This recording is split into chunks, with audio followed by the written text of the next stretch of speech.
Hello, everybody, and welcome to another episode of Indoor Voices. I'm your host, Fiona Queen, and with me today, my very special guest, Robert Chen, concertmaster of the Chicago Symphony Orchestra. How are you, Robert? I'm well, and thank you for having me. My pleasure. Thank you for being here today. Um, I see, I was just commenting on the very lovely artwork that you mentioned was by Calder behind you.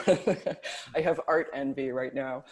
So it's been kind of fun to be able to see inside a little bit of people's lives, but the not so fun part is, as we know, one of the greatest houses, Symphony Center and the Chicago Symphony Orchestra, a little bit quiet due to all of this right now. How are you managing during the coronavirus? Well, it's a real loss, I think, for us to not be making music. And for me personally, as an orchestral musician, the work that we do gives me so much structure to my day that without it, it's very odd. I'd find myself at a loss as to what I should do. Whether I how I should get dressed in the morning and things of that nature. Yeah, everybody's been commenting about how important it is to have routine at this time, but it's such a change of pace from any routine that we had before. But I do think for creative and artistic people, there has been this way to kind of find a mode of survival, a way to get through it. And thank goodness to be able to have an instrument, some form, but it must be very difficult to go from as many concerts and with this wonderful repertoire with all of your colleagues suddenly to this very condensed version. Yeah, it's I find myself missing the collaborations with my colleagues, and but luckily, I have my instrument and music that I cherish, and I can sort of seek solace in that, and find some kind of structure in my day with just by picking up the violin and playing and looking for new. Are there any composers or repertoire or things that you haven't touched in a while or newly exploring that? I started out just 3 months ago or so. I lose count of time. It's like it's so surreal that the way that time is passing these days. Yes. And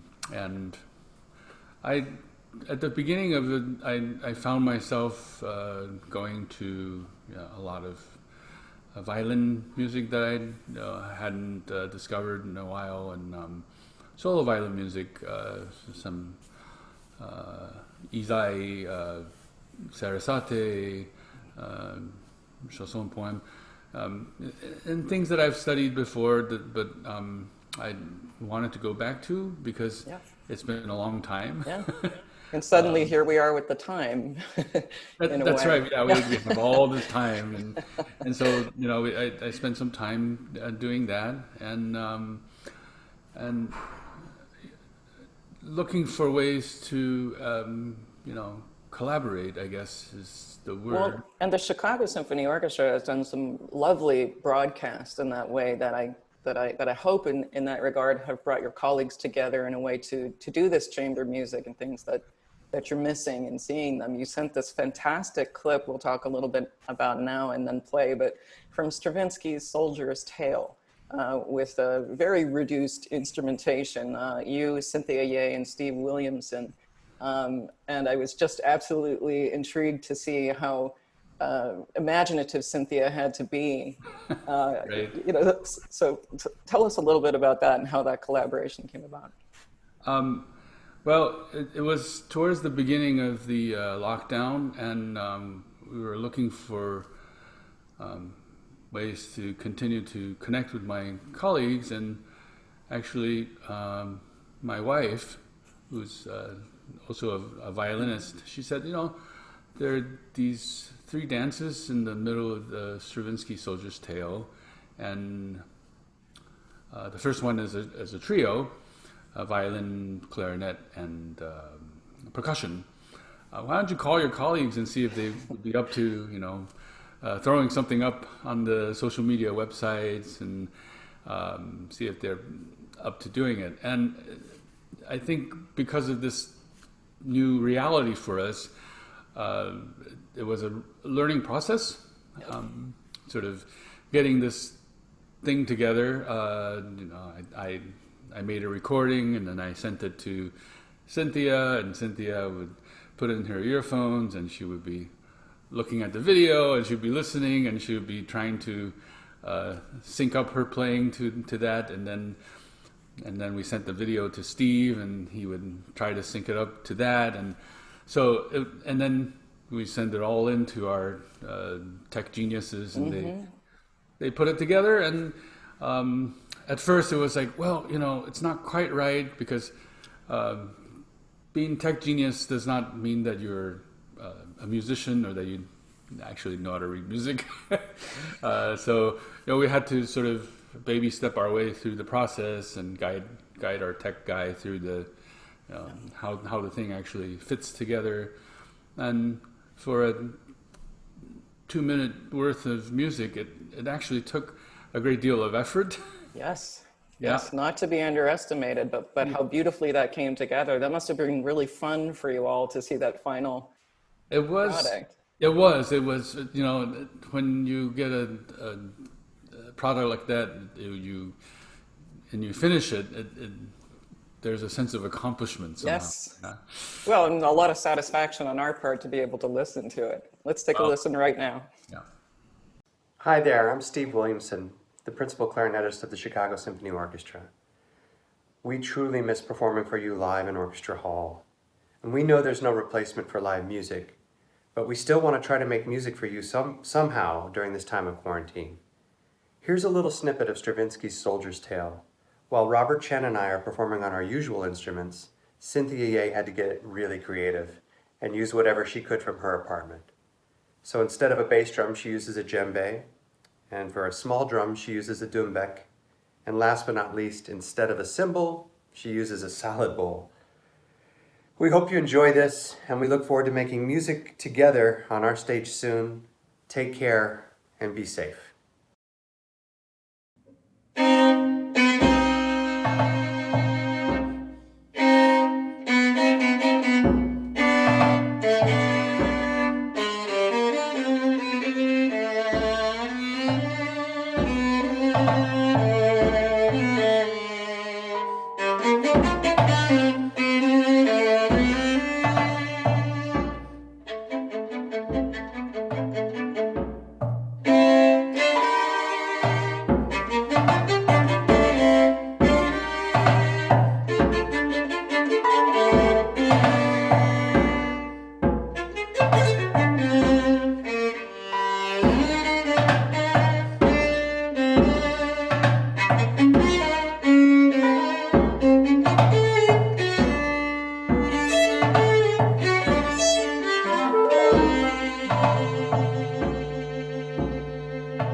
just brilliant. And again, thank you so much for sharing that with us. And I hope that we see many more of these. I know that they're kind of highlighting, different instruments of the Chicago Symphony Orchestra, but that's just a wonderful selection, and the dance and the tempo and the sound, really, really wonderful. You began with the symphony in 1999, is that right? Yes. So you just passed a major milestone of 20th anniversary. That's right. This was my 21st season with the orchestra. Congratulations. And, Thank you. I'm just in a way so happy, for you and for the orchestra that at least was able to take place before this, kind of surprise anvil got dropped on all of us. So looking forward to certainly having you back and, celebrating the next 20. Please talk a little bit about when you started the violin at 7 and how you came to America and this whole road to Juilliard and then to the CSO. Well, when I was a youngster, my sisters, they both played piano, and at some point my parents decided that I should pick up a musical instrument as well. So I guess the violin was the choice for one reason or another. Wow. I don't know if I took to it right away. It was just something to do, like it was like a Sunday activity to go to violin lessons, have the teacher, go through your paces, and then you go home and you maybe you practice a little bit during the week, maybe a little more, a little less, and then you go back to your lesson on Sunday, and this carried on for a few years, and then when I was 10, my parents decided to immigrate to the United States, where we settled in Los Angeles. And I think that's where a lot of things changed for me about the violin. I went to study with a man named Robert Lipset, and a wonderful teacher. And he was really the one that instilled in me the sense of confidence in playing the violin and just doing it more than just an obligation, and just to pursue it as a passion. It's hard to even think about you having any other imagination about that, Yeah, it's such a Cinderella slipper, it's just that it found you found the violin, but wow. Yeah, and I always tell people that that when you decide to be a musician, it's not so much that you choose to go into music. Actually, the music chooses you. You can't feel any other way about it. Right. That's the thing. Helpless in the face. Yes. And so, I studied with this man who was very nurturing and, instilling confidence and getting me to play the instrument. And during those years in Los Angeles, I was very fortunate to have had the opportunity to participate in Jascha Heifetz's master classes. He had retired a few years before I came to the States. He was teaching at USC, but for some reason he decided that it was time for him to have classes again, to have social contact. Wow, what a legend. Yeah, he was quite a hermit in his retirement. He didn't have any people who were that close to him. Do you remember how that felt to do you remember what you played in the master class? Well, I remember there's some very distinct things that I remember. He lived up in the hills in Hollywood, and I remember driving to his house with my parents. They would drop me off. I would walk in the gate. Of course, no parents were allowed. And he has this daunting. rather not a very ostentatious house, but in the back there's a studio, and you can actually see the studio now in the Coburn School. How cool. In California. They somehow they purchased this studio when the house was sold, and they moved it brick by brick. That's wonderful. And put it inside the school building in Coburn. Tell me that they do some kind of concerts or master classes or something in that space, because... Well, that's Robert Lips's teachers. There you go, then. So, things come All sort of first full full circle. circle. Yes, exactly. And I remember playing for him for the first time. I prepared all this music, and he didn't say very much. He just said, "Okay, play this. I'll play that. What else do you have prepared?" So I prepared some Bach. I prepared some Tchaikovsky. I put a Tchaikovsky Concerto. I prepared a Prokofiev violin sonata, D major violin sonata, and he listened to that for about 5 seconds, and he said, "Oh, that's enough." Turns out later that he was actually not a big fan of that piece. And then he sat me down, and we had a conversation. We spoke, and he looked at my violin, looked at my bow. He asked me, where I got them, what they were, and then he sort of set the ground rules for the class, and we just talked about, like, you see that door? He said, he pointed to the door, and actually when you walk in the door, you see there are these photographs of him and Rachmaninoff, his violin teacher, Leopold Auer, and just pictures of great musicians that he was with, and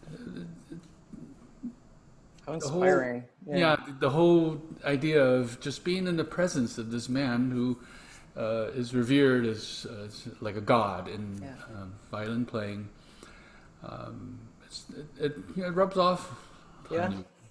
What a special experience. Yeah, it was. It was quite unusual. And on that note, it would be so gorgeous to hear, and thank you for sending this clip as something solo, to present you. I'm speechless, as you can already tell, and as will everybody else be when we listen to this. But Izai in particular, the challenges or the emotional content of it, what is that like for a violinist? Because I always hear people talk about playing Izai, and it's like,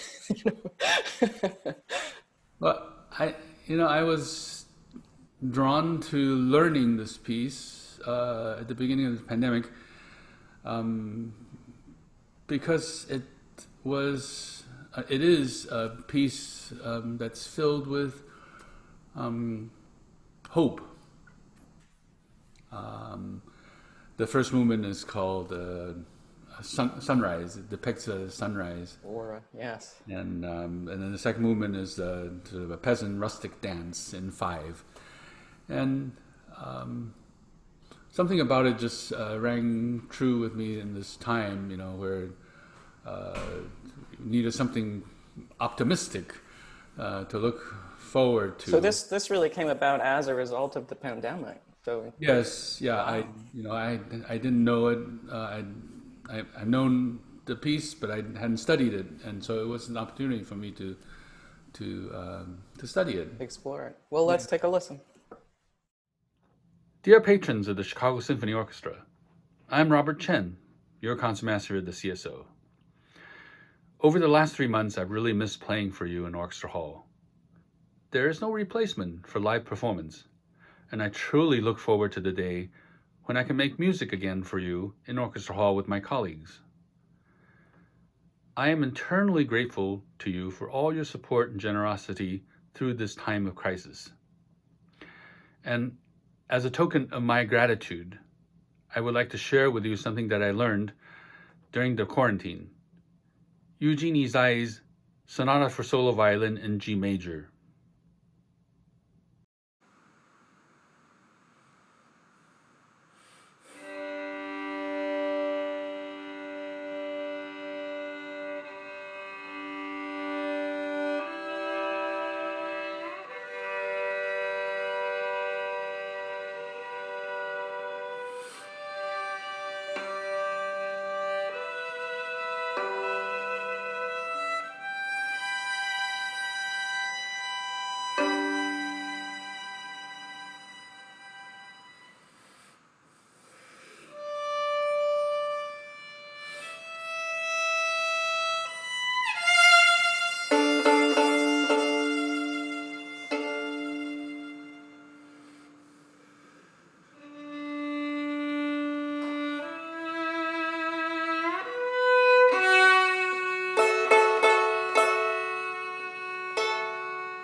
Thank you so much for sharing that gorgeous performance with us, and the countless number of people that are going to be inspired to hope for the end of this. But also I'm thinking very much of the young students that are, are either on the cusp of their careers or who are looking at their years of training.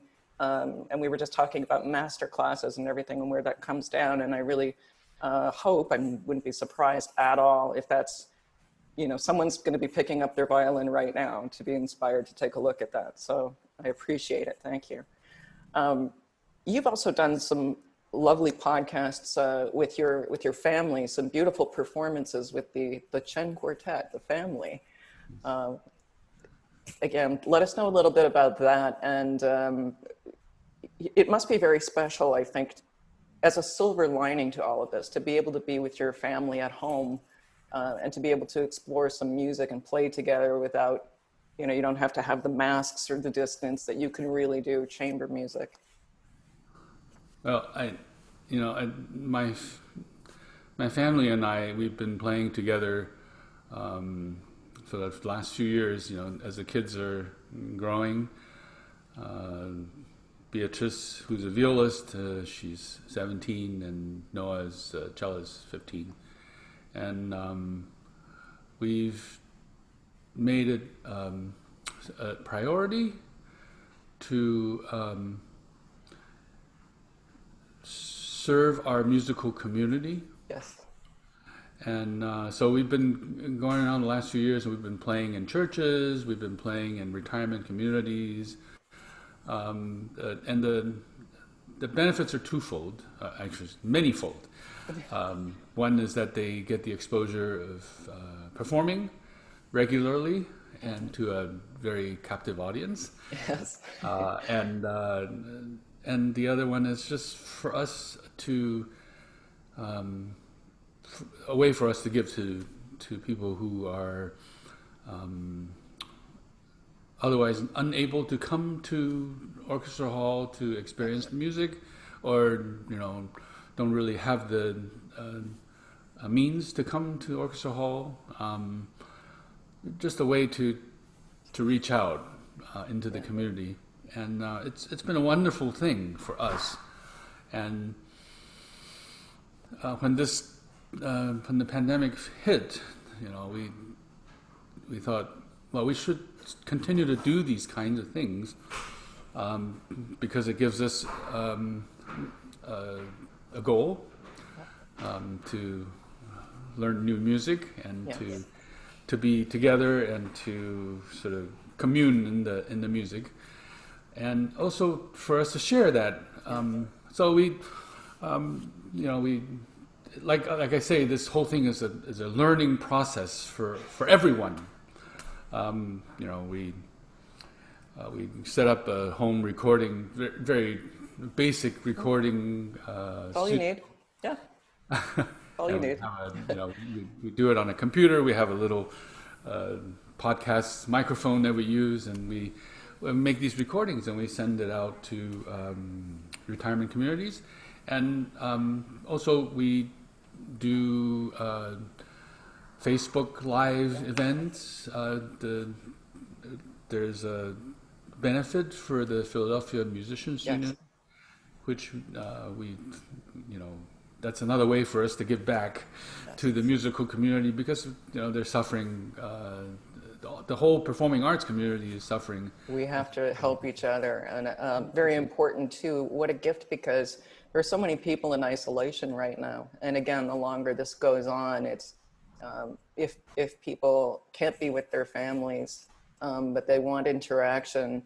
Music Institute has a program, Music as Service, the same kind of thing, and it's absolutely, I think, essential for organizations to do things like this, and for individuals. But also, what a lovely thing for you. But you're going to have this library of looking back and actually seeing your kids grow with you. Yeah, it's been an extraordinary experience. Just going to familiar repertoire, and there's a vast number of pieces that you can look at in the quartet repertoire, but also exploring new things. There are these 5 Florence Price pieces, folk song and counterpoint, we call them, and they've been a wonderful discovery for us. And to go through that process of discovering these things with our children and with the family as a unit, it's and again, how the music finds you, but what a wonderful thing that you have a violist daughter, a cellist son. We're really. Was that arranged? Did you work on this when they were young? Actually, my wife and I talk about this often, and we're just surprised at how things turned out. Because at first we thought, it's not really something that we would push our children into doing, being a musician. But I guess by the process of them being around so much music, and I think to a certain degree it's got to be in the DNA. I really do think. It seems very natural for them to veer on this path. So, like you say, the music chooses you. Well, we've got another wonderful clip and one of these beautiful performances, which I believe was from that Philadelphia benefit, perhaps. But I do want to say, it was such a wonderful pleasure to have you open our concert season last year with pianist Matthew Hagel, our faculty member there. And we were setting up something to be able to do that similarly at the end of September. And I know we're going to look at a new date. We want people to be able to come into the space and enjoy that.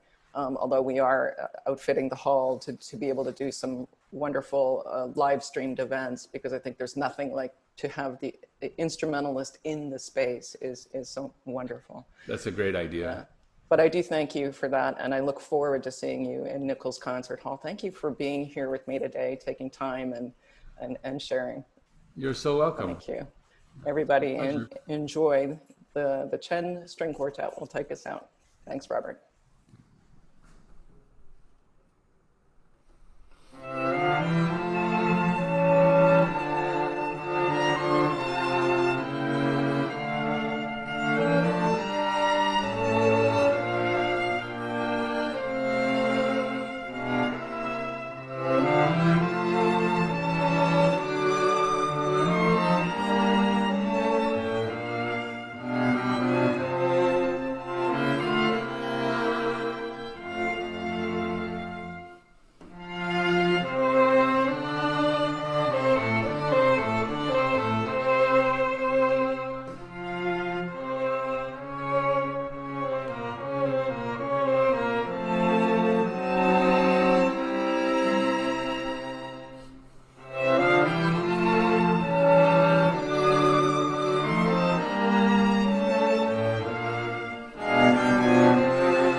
Next up, we have 5 folk songs in counterpoint by Florence Price. So each one is basically a common folk song or folk tune, just sort of added to by compositional techniques in counterpoint.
So, in honor of the Philly Pops, we'll be playing two pieces, both arranged by Edvard Kalendar, Cheek to Cheek and Smile.